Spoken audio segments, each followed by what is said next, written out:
हर महादेव दोस्तों, आज हम बात करेंगे भारत के प्रसिद्ध तीर्थ स्थल रामेश्वरम की। रामेश्वरम तमिलनाडु राज्य के रामनाथपुरम जिले में स्थित है। यह एकमात्र ऐसा स्थान है जो भारत के चार धाम यात्रा और भगवान भोलेनाथ के 12 शिवलिंगों में शामिल है। यहाँ पर राम जी ने लंका पर चढ़ाई करने से पहले भगवान भोलेनाथ की आराधना की थी, इसीलिए इसका नाम पड़ा रामेश्वरम, यानी राम का ईश्वर। इस वीडियो में हम बात करेंगे रामेश्वरम कैसे पहुंचे, रामेश्वरम में आपके खाने पीने की क्या व्यवस्था रहेगी, रामेश्वरम में दर्शन की टाइमिंग क्या रहेगी और रामेश्वरम में आप किस जगह रुकेंगे और रामेश्वरम घूमने के लिए आपका क्या साधन होगा, और अंत में बात करेंगे कि आपको रामेश्वरम यात्रा में कुल कितना खर्चा आएगा। तो दोस्तों, इस वीडियो पर बने रहे। अगर आप रामेश्वरम की यात्रा कर रहे हैं तो और पूरा वीडियो देखिए। अब हम बात करते हैं how to reach Rameswaram. Rameswaram हम कैसे पहुंचे, तो सबसे पहले हम बात करते हैं बाई ट्रेन। अगर आप रामेश्वरम बाई ट्रेन आ रहे हैं तो आपको रामेश्वरम का अपना खुद का railway station Rameswaram railway station मिलेगा, जो आपके शहर से अगर सीधे रामेश्वरम के लिए ट्रेन आ रही है तो आप सीधे आपके ट्रेन से रामेश्वरम पहुंच सकते हैं। लेकिन आपको बता देना चाहता हूं कि सभी जगह से रामेश्वरम के लिए सीधी ट्रेनें नहीं है, तो इसके लिए आपको सबसे नज़दीकी railway station Madurai railway junction है। इसीलिए आप आपके शहर से चल के मदुरई रेलवे जंक्शन आइए, और मदुरई से रामेश्वरम की दूरी 170 किलोमीटर है, जो आप बस या ट्रेन के द्वारा पूरी कर सकते हैं। या अगर आप और ज़्यादा दूर से आ रहे हैं तो आप चेन्नई आए, और चेन्नई से आपको सीधी रामेश्वरम की ट्रेन मिल जाएगी।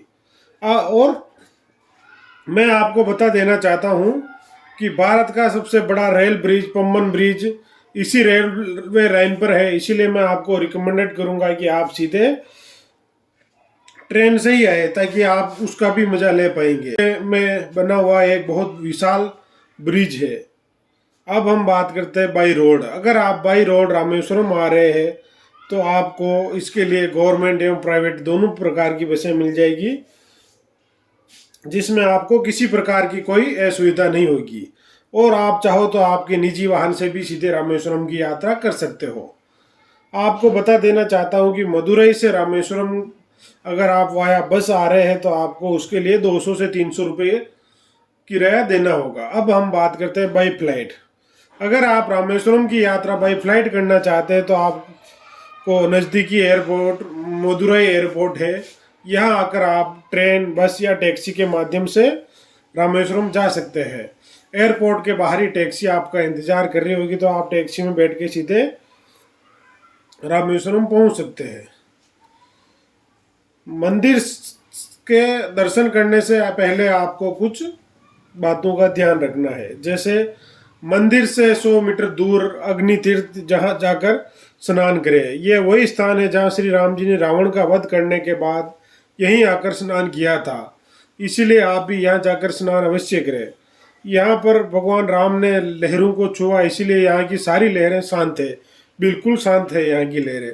और भारत के पवित्र 64 पवित्र स्नान की जगहों में से एक ये जगह है। आप अग्नि तीर्थ पर स्नान करने के बाद मंदिर में बने 12 कुंड पर भी स्नान करना अनिवार्य है। आप बारी बारी कर कर सभी 22 कुंडों में स्नान कीजिए। स्नान करने के लिए आपको वहाँ गवर्नमेंट एम्प्लॉय मिल जाएंगे, जो आपको सभी भी कुंडों पर स्नान करने का 20 से 25 रुपये का चार्ज लेंगे, और आपको आराम से वहाँ स्नान करा देंगे। उनके पास ही एक चेंजिंग रूम बना हुआ है, जहाँ जाकर आप अपने कपड़े बदल सकते हैं, और उसके बाद आप भगवान भोलेनाथ के दर्शन के लिए आगे बढ़ जाए। यहाँ पर आपको 2 शिवलिंग दिखाई देंगे। एक तो माता सीता द्वारा बनाया गया रेत का शिवलिंग, और दूसरा हनुमान जी द्वारा हिमालय से लाया गया शिवलिंग। ऐसा कभी देखने को मिलता है कि एक ही जगह पर 2 शिवलिंग हो। हम पहले बात करते हैं हनुमान जी द्वारा लाए गए शिवलिंग के दर्शन करें। इसके बाद माता सीता द्वारा निर्मित शिवलिंग के दर्शन करें। मंदिर परिसर में भारत का सबसे बड़ा कॉरिडोर स्थित है, इसीलिए अब आप यहाँ आकर मंदिर परिसर में सबसे बड़े कॉरिडोर देखने का भी गौरव प्राप्त करें। मंदिर परिसर में बने अन्य मंदिरों के दर्शन भी अवश्य करें, जैसे अंबिका माता का मंदिर, हनुमान जी का मंदिर और पार्वती माता का मंदिर। अब मैं आपको बताना चाहता हूँ कि मंदिर में दर्शन की टाइमिंग क्या रहेगी। तो आप सभी के लिए सुबह 5 बजे से लेकर दोपहर 1 बजे तक मंदिर खुला हुआ रहता है, और उसके बाद सायं 3 बजे से लेकर रात्रि 9 बजे तक मंदिर खुला रहता है। मंदिर के लिए कोई प्रवेश शुल्क नहीं है। अब बात करते हैं कि रामेश्वरम में रुके कहाँ। तो रामेश्वरम में रुकने के लिए आपके पास 3 ऑप्शन है।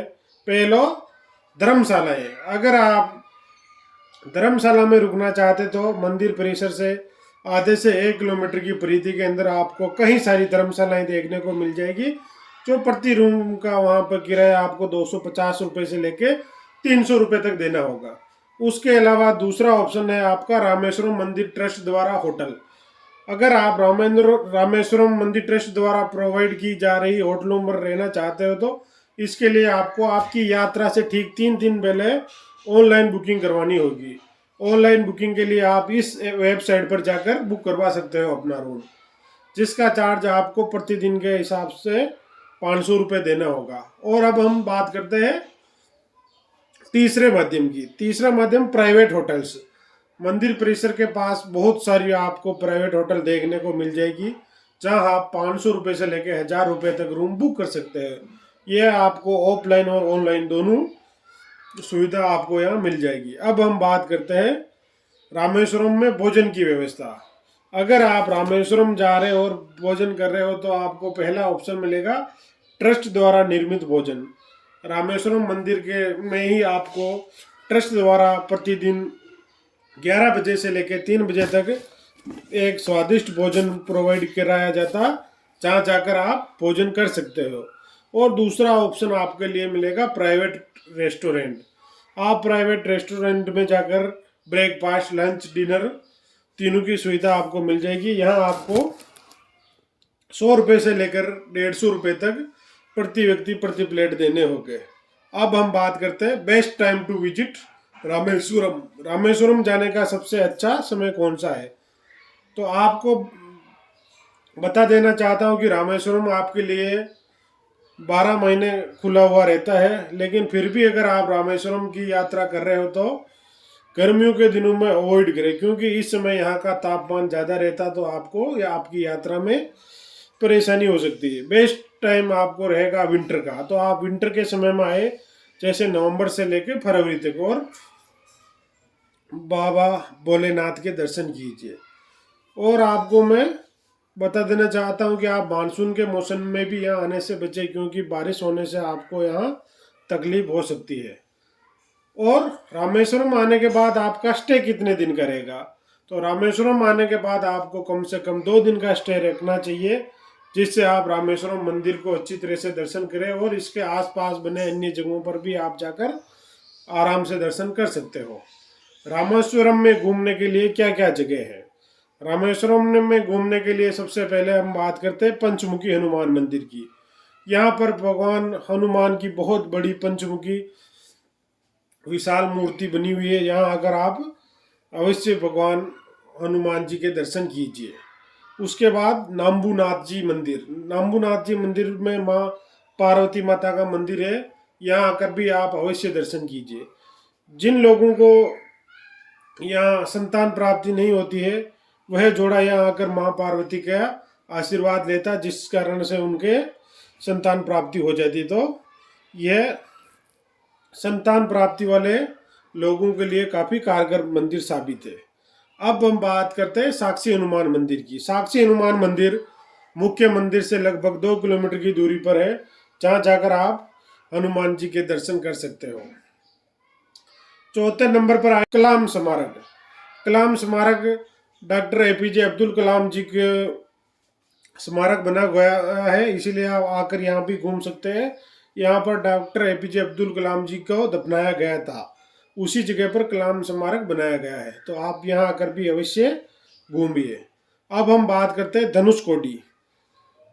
धनुषकोडी की यात्रा आप दूसरे दिन कीजिए, ताकि धनुषकोडी की यात्रा करने के बाद आप सीधे आपके गंतव्य तक रवाना हो सकते हो। धनुषकोडी मुख्य मंदिर से लगभग 20 किलोमीटर की दूरी पर बना हुआ है। इसी जगह पर भगवान राम का राम सेतु बनाया गया था और इसे भारत की अंतिम छोर भी कहते हैं। धनुषकोटी के बाद समुद्र प्रारंभ हो जाता है।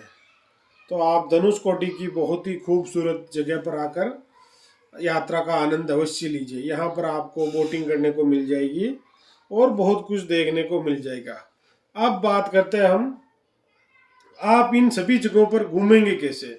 तो घूमने के लिए आपको बस, ऑटो या टैक्सी मिल जाएगी, जो लगभग 1000 रुपये से लेकर 1200 रुपये तक आपसे चार्ज लेगी और आपको वो इन सभी जगह पर घुमा देगी।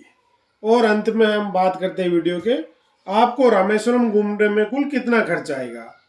तो आपका फ्लाइट, ट्रेन, इसके खर्चे के अलावा रामेश्वरम में रुकने का, खाने का और यहाँ घूमने के हिसाब से बात करें तो आपको 1500 से 2000 रुपये खर्च होंगे, जिससे आप रामेश्वरम की पूरी यात्रा कर सकते हो। हर हर महादेव, जय हिंद, जय भारत।